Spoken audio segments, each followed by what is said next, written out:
Kameruje się. Cześć, tu Sławomir. Cześć, tu Kaja. Kochani, dzisiaj na Śląskiej Karuzeli będzie jesiennie i przepięknie. Gości nas skansen w Chorzowie. Zaczynamy!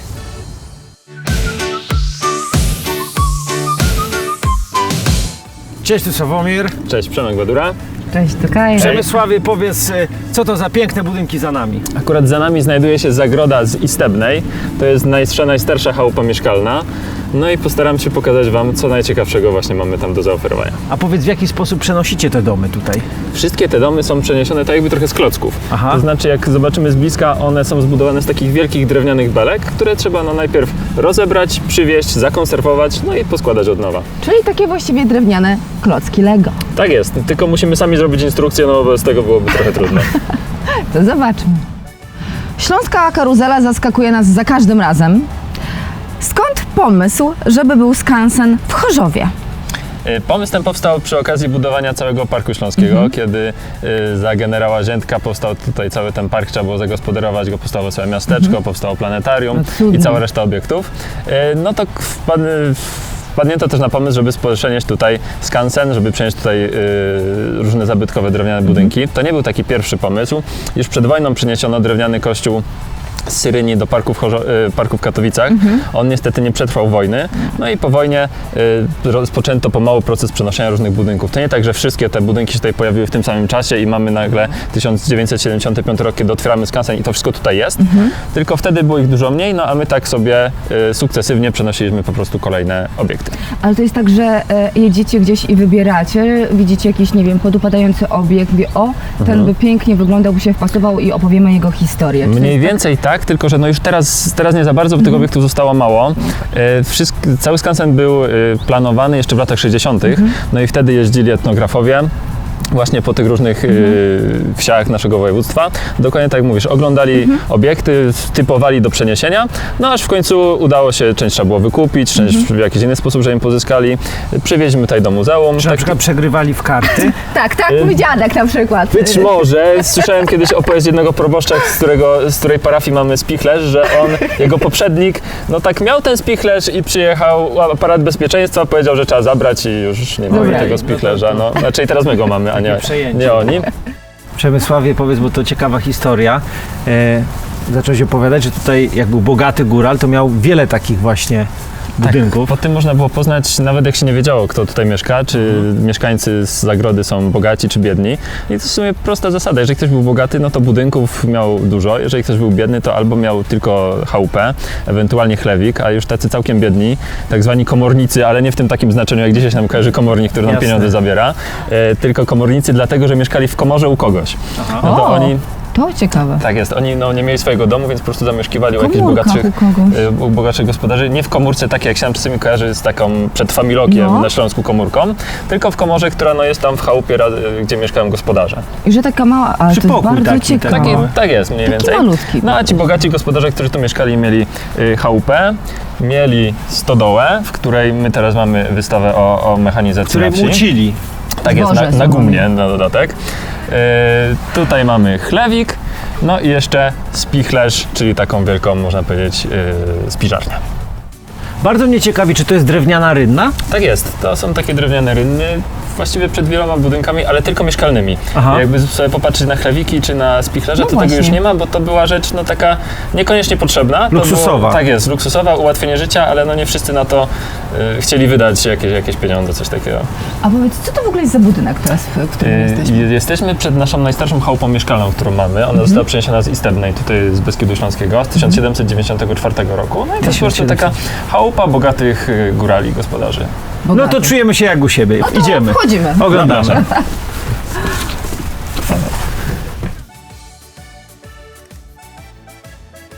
Przemysławie, powiem szczerze, nie napaliłeś tutaj.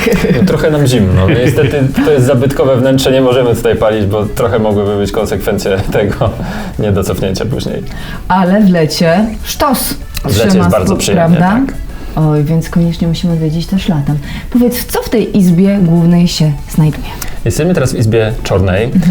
Tak się nazywała, dlatego że w tej izbie znajdował się piec. Tak, Piec. smolił. Tak, smolił, Tak. dymił, to był piec kurny, tak się od tego czemu? jest właśnie nazwa kurna chata. Bo kurzył może, Bo tak? kurzył, ale chodzi o to, że on kurzył tutaj do środka. Tutaj nie ma komina Tak. w tej chałupie. Czemu? No właśnie tak się kiedyś budowało w Beskidzie Śląskim. Najdłużej jakby zostały takie pierwotne projekty, tak można powiedzieć. Też dlatego, że w niektórych miejscowościach od komina były podatki, także trochę tak po polsku jakby, żeby płacić taniej, płacić mniej i obejść to się... Ale to co, to po prostu nie robili komina i się dusili? No nie tak od razu, że się dusili. Czasami były wiercone dziury w suficie, ale ten dym uchodził pomału na strych. Ale ze strychu już, no też jakimiś szczelinami gdzieś tam pomalutku sobie szedł do góry, ale nie było takiego normalnego komina, który wyciągał to na zewnątrz. To przecież mega Więc było tutaj niebezpieczne. zadymione. Było no trochę niebezpieczne też, ale to życie było całe niebezpieczne w tamtych czasach. No ale też trochę konserwowało, prawda, drzewo. No bo i trochę drzewo, ten i dym też ludzi, zagrzał i może, wszystkich, prawda? Ale ten dym myślę, że nie jest najgorszy. Wyobraźmy sobie, że w tym pokoju, w którym jesteśmy, w tej izbie, mieszka z 8 osób. Ja. Babcia z dziadkiem, bo to są wszystko chałupy wielopokoleniowe. Czy tak długo jak babcia z dziadkiem żyła, to oni mieszkali w tej izbie.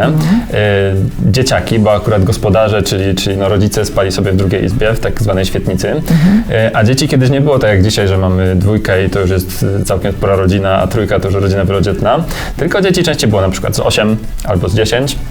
Niż na przykład tylko dwójka. No, i 10, tak, bo pomagały w polu, prawda? musiały przy pracy. pomagać, oczywiście, tak, to też właśnie liczyła się ta praca rąk.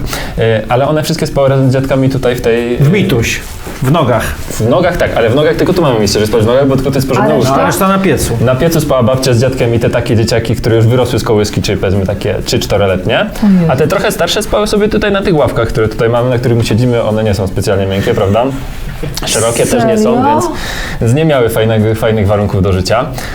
Ale jeszcze co najfajniejsze, to tak może źle powiedziałem, mamy ten piec, o którym już mówiliśmy. Ludzie się kiedyś pieca bali. Znaczy może akurat nie w kurnych chatach, dlatego że czarownica wleci przez komin, chociaż tak też było w niektórych domach. Ale no skoro mamy ogień, to z tego ognia może wyjść diabeł, prawda?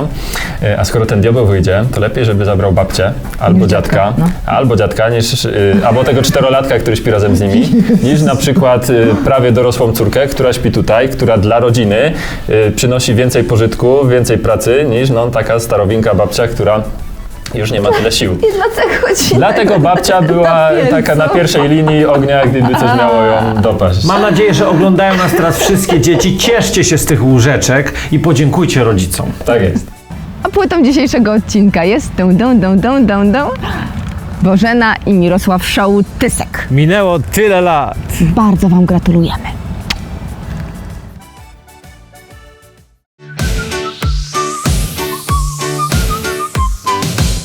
Kameruje się? Cześć, tu Sławomir. Cześć, tu Kajra. Słuchajcie, a dzisiaj Śląska Karuzela gości w skansenie w Chorzowie, gdzie można poczuć zapach przeszłości. Zaczynamy.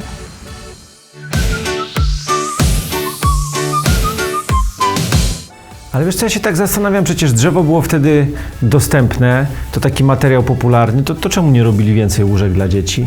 To nie wynika z tego, że drzewo było właśnie za drogie, czy coś takiego, bo i drzewo było i była słoma na przykład na sienniki. No właśnie. Tylko dzieci miały wtedy bardzo niskie miejsce w hierarchii. Nie tak jak dzisiaj, że dzisiaj o dzieci dbamy i mają wszystko to, co najlepsze.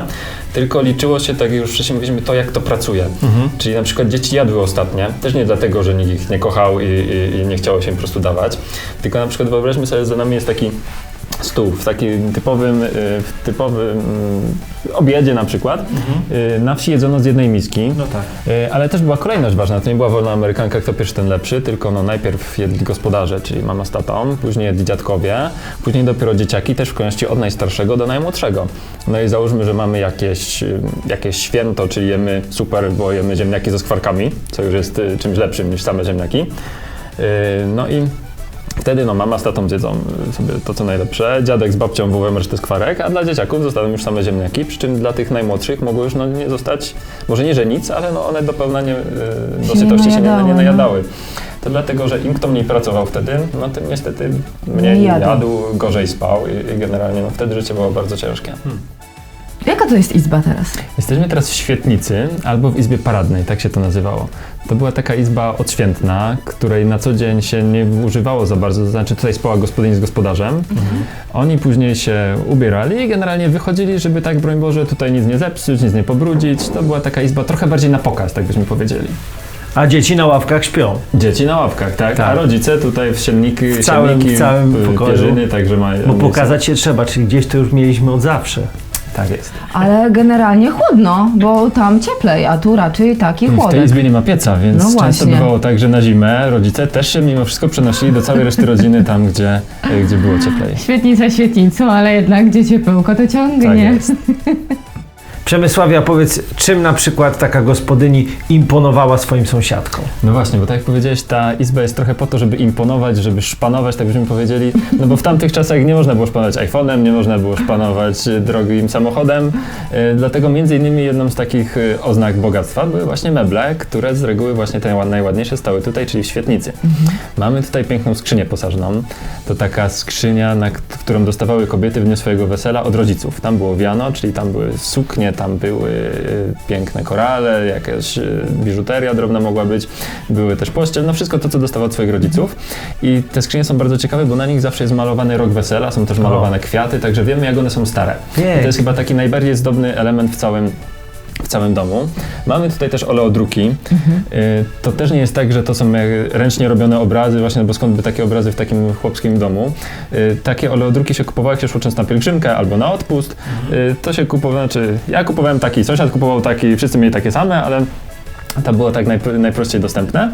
I co roku tak Co roku nowy na przykład dorzucali, mówisz, tak jest, dużo tak więcej. jest. I cała taka kolekcja. Tych Ale obrazów mamy tutaj przepiękne. całkiem dużo. Jakie są historie z tymi wysokimi progami? Czemu one takie wysokie w tych chałupach Znaczy są? akurat to, że one są wysokie, to jest po prostu element, który wymuszała konstrukcja drewniana, żeby to wszystko się dobrze ze sobą trzymało. Te wysokie progi to też jest fragment, znaczy to jest właściwie podwalina pod dom, czyli taka najbardziej wytrzymała belka musiała być. Ona często była robiona z dębu, a reszta ścian mogła być trochę z lichszego drewna, czy na przykład modrzewiowa, czy tam sosnowa. Ale ta podwalina musiała być bardzo, bardzo mocna, też wysoka, ale ten próg pełnił nie tylko taką rolę, że on był wysoki po to, żeby się ktoś do niego potknął, nie, bo to nie tak. Próg miał taką jakby symboliczną rolę przejścia, bo tak jakby dom wtedy był czymś bezpiecznym. Dom był oswojony i tego ludzie się jakby nie bali, a nasi przodkowie wierzyli w dużo różnych rzeczy, w których my dzisiaj nie wierzymy, jak na przykład czarownice, utopce i inne takie sprawy. I to wszystko mogło się zdarzyć na zewnątrz. Dom był bezpieczny, a na zewnątrz było to, co mogło być trochę złe. No i dlatego ten próg był takim miejscem trochę przejściowym. Na przykład nie można było się witać przez próg, ale to jeszcze pamiętamy tą tradycję. Na progu na przykład, jak ludzie umierali, to oni wtedy w tamtych czasach umierano w domach, więc czuwano przy zwłokach i jak trumna właściwie opuszczała dom, to trzeba ją było na progu położyć, czasami stuknąć tą trumną 3 razy o ten próg, żeby się dusza pożegnała ze swoim domem. Także z tym wierzeń związanych z progiem było całkiem dużo. Bardzo mi się podobało o dzieciaczku, że co to było, że trzeba położyć dziecko na progu? Dziecko się kładło na progu, jako ojciec uznawał, że to jest jego dziecko, to też często je kładł na progu, czasami na piecu też, takie tradycje też były. No lepiej na piecu. No to pięknie. No i panna młoda chyba też zawsze przez ten próg przeniesiony, nie? No tak. A to też zostało jeszcze do zostało do dzisiaj. dziś. A to tak jest. zostało. Jednak piękne tradycje zostają. Słuchajcie, 9 lat temu wziąłem Kajrę za żonę, ale takiej skrzyni nie dostałem, także ja sprawę muszę wyjaśnić. Leocadio, teściowo moja, ja się tam przejadę, bo być może, że mam do zabrania jeszcze takie cudo, ale zanim tę sprawę wyjaśnimy, wyczyścimy, to czas się z wami teraz pożegnać. Mam nadzieję, że zobaczymy się jeszcze za tydzień, że nas tu ugościsz i napalisz. No bo Zapraszam trochę serdecznie. zmarznie. Będzie cieplej.